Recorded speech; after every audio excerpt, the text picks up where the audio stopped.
whoever is listening, guys, welcome back to another episode of the Man with the Plan podcast. If you've listened to the Clemson Dubcast by Larry Williams, you've probably seen this guy to your left on the screen, Toby Corriston, freshman at the Tiger and Tiger Vision and future intern at TigerIllustrated.com, getting ready to replace me here and do a much better job than I ever could.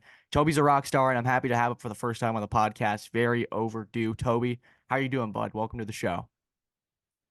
Thanks for having me. I appreciate it. I don't know if I'll be able to fill your shoes right away, but I hope to do my best at Tiger Illustrated. I'm happy to be here talking Clemson basketball. So the thing I first wanted to start with is not necessarily a basketball question, but it's in terms of your travel. Because you told me, I think Monday at our meeting last night, that you went straight from the second round game with Baylor. And once everything was wrapped up, the whole excitement and the moment of it sort of died off. You got in a car and you hauled over to Clemson. How in the world did you do that? Like, let's walk through the mindset it takes to be a madman like that.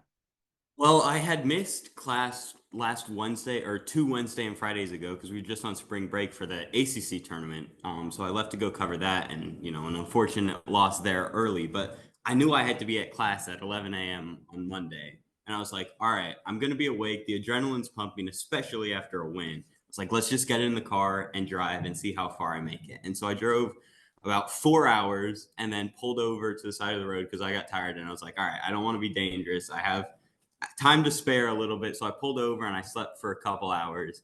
And then I got back on the road and got back to Clemson at like 8 a.m. and was ready to go for class. God. But it was just adrenaline kept me going, and the need to get to class because I'm still a student. But yeah, I don't know if I'd choose to do that again. So one of the things that I'm thankful about being a senior is my class schedule is sort of wiped at this point, is that I have a few specific days and classes that I need to worry about, and it was all checked off. So this is the reason why you'll be seeing some stuff over at my not maybe on my channel. We're thinking about maybe doing a day in the life here if we can get that edited to go to LA. But I can't believe your dedication there, man, because I think the adrenaline would have started at 30 minutes, and the second it crashed, it's just would be a zombie and I would be a danger to everybody on the road, like you said. So kudos to you for pulling over and having the thought to do that. I will never understand it. I would just taken the L and slept in at that point. Yeah, I'll definitely be doing that next time. That's for sure. So Toby, can you walk us through your role of what you did from Thursday and I guess Wednesday too? My days are getting all scrambled up with when Clemson played, how it all worked out, but take us through your trip to Memphis just from your perspective. How was it? And then we'll get into the basketball. Yeah, so I got up Wednesday morning. I left around noon. I was in Harrisonburg, Virginia. That's where I live, and I was back home for spring break. And I started driving, and I got about 8 hours done, and then I slept at a hotel that night. Because Clemson didn't play until the afternoon on Thursday, and I was like, all right, get a good night's sleep, get ready to go for the trip. And so I slept there, woke up the next morning, drove to the arena and started working. So for both the games, I shot both the games, both Thursday and Saturday against New Mexico and then Baylor. And then I wrote a preview on the Baylor game. Luckily, we had somebody back here writing the recap so that I didn't have to do both. I did that for the ACC tournament where I would shoot the game and then write the recap real quick after, which I enjoy, but it's a lot of work. So I got to just focus on photos. I got a photo gallery up for both games. So that was most of my role, and then I was in all the press conferences, just taking notes, making sure I understood what was happening in case any stories jumped out to me. We were supposed to have somebody else go and be there in Memphis with me to be writing stuff, but unfortunately that fell through. But got some photos, and then yeah, the in between day. So Clemson played New Mexico Thursday, right? Big win. It was exciting. But then Friday they had practice and a bunch of press conferences. So we just got to hear Brad Brownell go off on the Big 12 and the ACC again. That's always an exciting one to hear him talk about that. And then Saturday got there early. I got there to the arena about 1. Clemson played at 5, 3, 5. I don't Something like I that. don't even I don't even remember. It was a long day. but got there, just got all set up. I like trying to get to the arena as early as possible just so that I know everything's good, everything's set up, and it's cool. We were in FedEx Forum, and it's a cool arena. There's nothing better than walking out and seeing that March Madness logo on the court. So getting to hang out there with you and everybody else who traveled there and just hang out on the court. Who doesn't want to do that? The only thing better than that is actually playing, and I don't think either of us have the skill set to do that. I don't Um, I don't have any tape of my pickup basketball, and that's probably a really good thing. So I think it was. I will say this: I think we could both do a better job offensively than what Virginia put up in the first four. But that may be like okay, like someone's rolling their eyes as that they hear me say that, but that was bad. But that was side note bad. on that.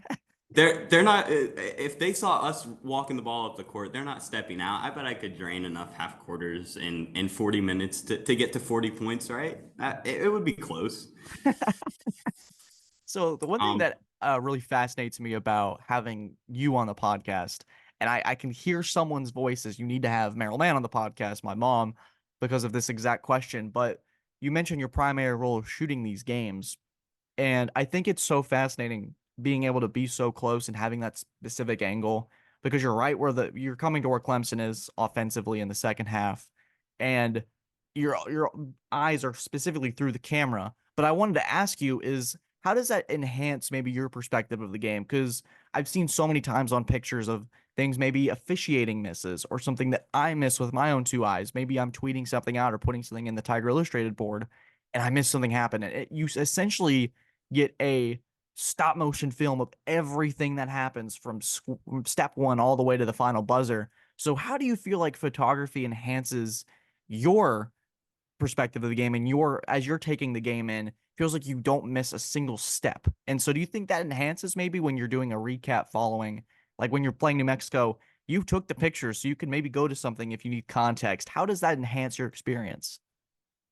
So it's really interesting. You mentioned the officiating thing. You definitely pick up on some missed calls or where contact was, or it was like, oh, it didn't look like there was contact, and you pull up the photo and you're like, you're right, he didn't touch him. So that side of it does enhance just like little things like that. But I feel like I miss more of the game through a lens because I'm trying to follow the ball. I'm trying to get certain photos, or Brad Brownell's yelling at his team as they're running a play. All right, I want to get a photo of that.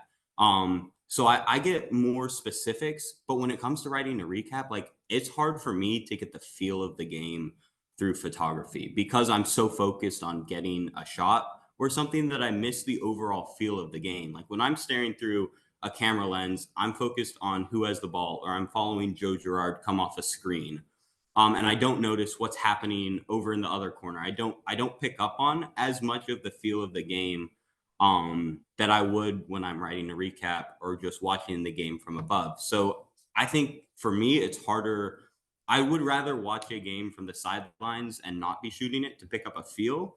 But at the same time, I think it does enhance little specifics that I then pick up when I do that. It's like, oh, I know that when PJ Hall walls someone up, he's probably going to jump and leave his feet. And I notice that every time he does that because each time in the photo, I'm like, all right, he's going to jump here. I got to get ready to move my camera up. So there's little things like that that I think definitely help. But overall, in my opinion, it's way harder to get the feel of a game from shooting it. It's fascinating because there's so much I feel and I mentioned this before. I see it so many times where, and I've seen this a lot in football too, is that I'll be looking at my mom's pictures and she's just going through them, and it feels like you see a holding call every single time just because of the way it is. It's not like it's what they don't see that's fascinating to me. So I think that extra element is so just it's like a mystery. I certainly, if you gave me a camera and put me in your position, I think I'd be taking pictures of like the floor. I wouldn't know what to do with myself. It'd be like a puppy with a stick. I don't know what to do with it. I have it. I don't know it. I don't know. No, it's your mom mentioned that to me one time. She's like, I keep trying to get him out to shoot, and you never do. But yeah, I don't have. I personally, I think I talked about this on Larry's podcast. I don't have that much experience shooting. The most I've done is here in my freshman year. I've obviously done a lot now, so I feel a little bit more confident. But I did a little bit here and there in high school. But I kind of just picked up a camera when I got to college and was like, all right, this seems cool. I'll try this. And here we are. So I You got a lot of are. room to grow in that section, but it gets me into some pretty cool places like March Madness. Did you ever think that when you thought, oh, this is cool, that you would be capturing the moments of Clemson making the Sweet 16? Not at all. A little bit because I didn't think that as a freshman I'd be able to get there, but more so because I did not think that Clemson basketball was going to be making a Sweet 16 this year. So that's a great segue to transition to the actual basketball of it. And this is sort of the fascinating thing is that we have different perspectives from what we saw because I think there's some things that you picked up on that I might have missed and then vice versa. So my big takeaway from the weekend is the things that old Clemson basketball used to win games for, they won this weekend, where it was the old defense that Brownell used to harp on. It was not the PJ Halls or the Joe Girards that I think they were the first 600 and 500 point scorers in Clemson's history, if I'm not mistaken. That could be totally wrong. But just to sort of capture how dynamic they've been offensively and how much they've relied on them throughout the entirety of the regular season. So it was Chase Hunter, RJ Godfrey, and some just damn good defense that got Clemson to the Sweet 16. And I'm sitting there going, you mentioned how the silent, you get a feel for it. I felt like Clemson from the start of the New Mexico game to about 5 minutes before Baylor made their big run. I felt like that was the best coaching Brad Brownell's done, I think, in his career. That may be an overstatement, but I feel like you look at New Mexico and Baylor and what they brought to the table offensively. New Mexico winning their conference, Baylor being the pedigree that they are as a basketball organization, and you have Brad Brownell putting the offenses in a blender and making them uncomfortable. And I think that's such a value trait that Clemson can have moving forward.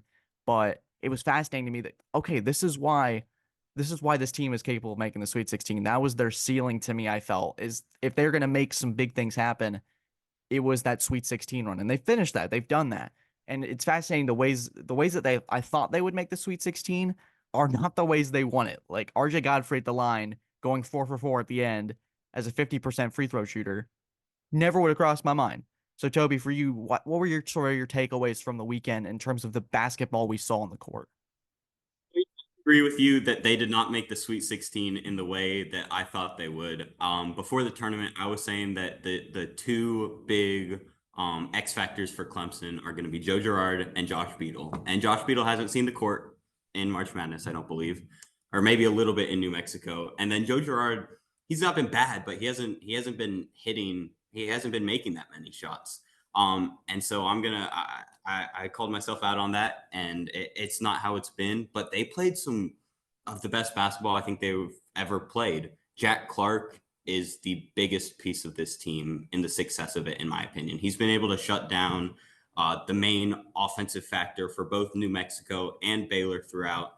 And having him healthy, getting him back in the starting lineup, this team, PJ Hall, kind of all the guys in the locker room were talking about it. The last 3 to 4 games of the season, they lost 3 out of the 4, but they were playing some really good defense. And you didn't notice it because they were losing the games. But with Jack Clark having been in the lineup a consistent amount of time by then, I think everything started clicking for them. Their offense wasn't quite there, but now that they're moving into the tournament, Chase Hunter has gone on fire. The defense is clicking.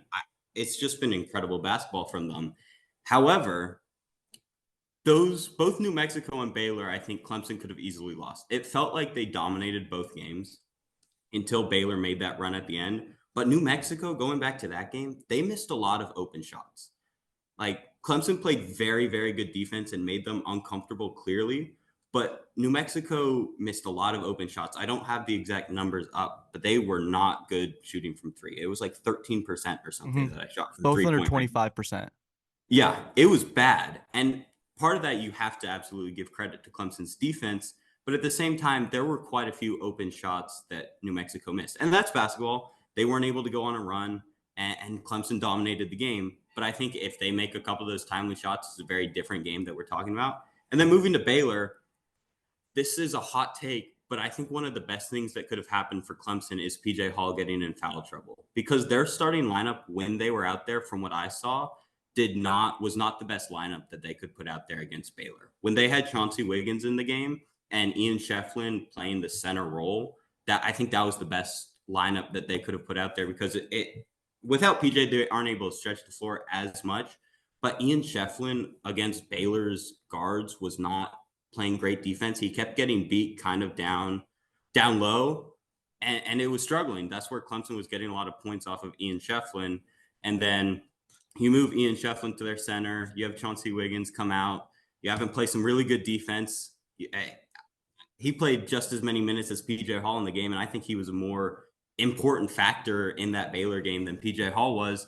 He comes out, he plays some really good defensive minutes for the team. Jack Clark's out there playing great defense. Chase Hunter's going off once again, and Joe Girard is taking up space on the court, and in a good way, not in a bad way. He's making shots.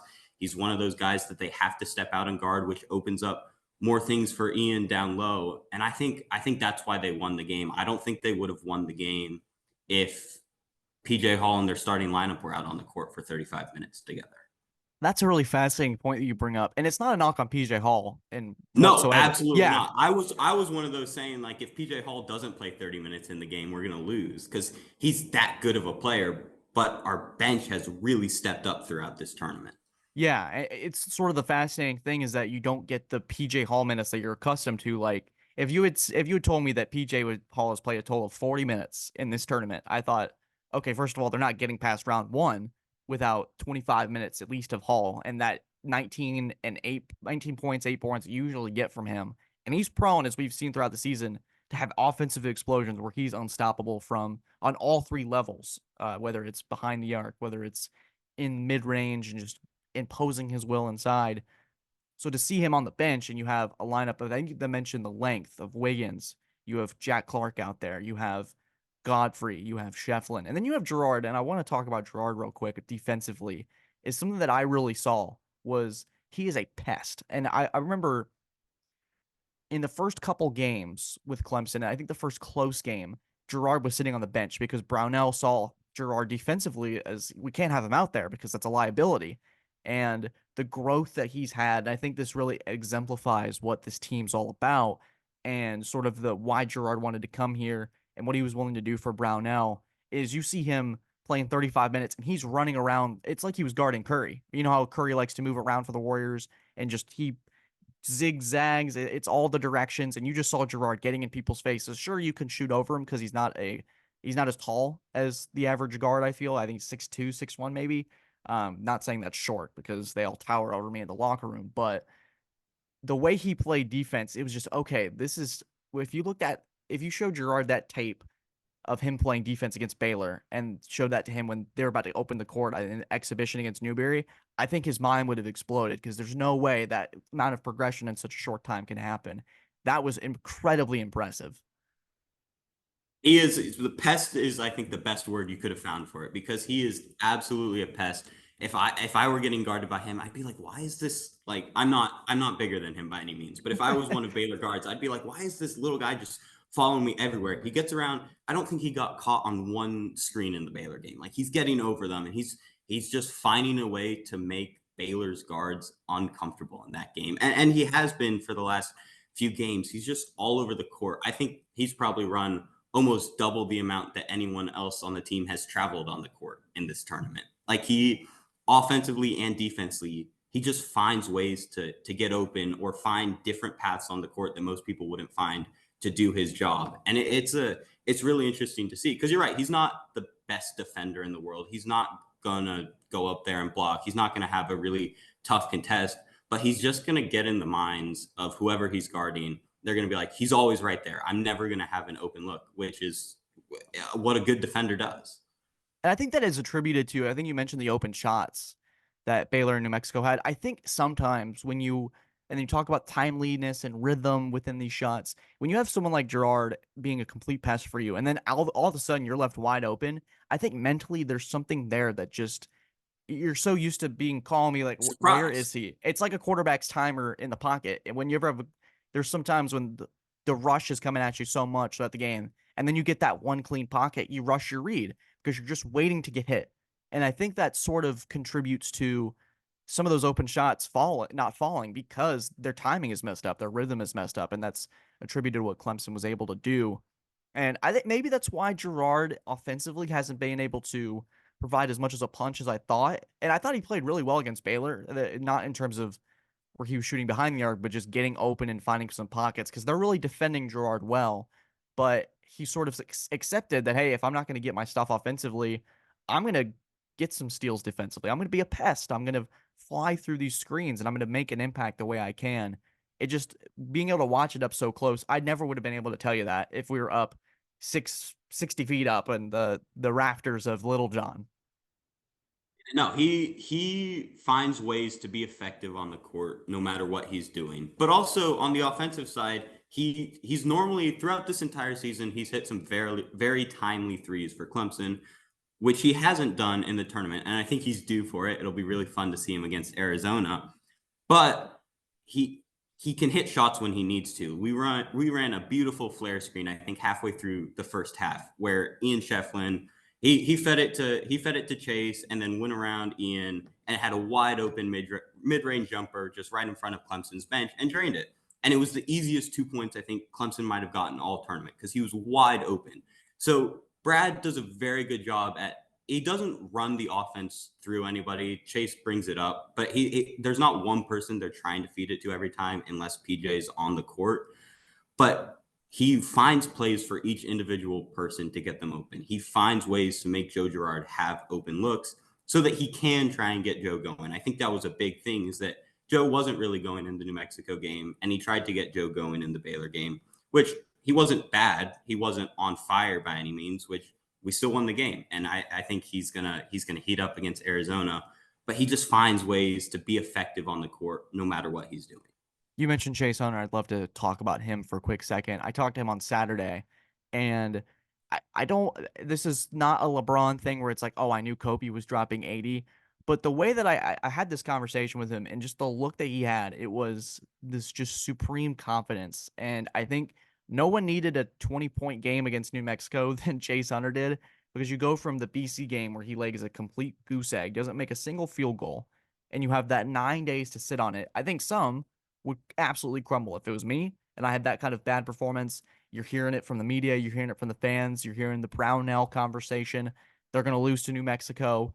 The pressure is insurmountable. And you go out there, you play free, and it felt like they got the monkey off their back. And then all of a sudden, it flips a script, and he's got back-to-back 20-point games.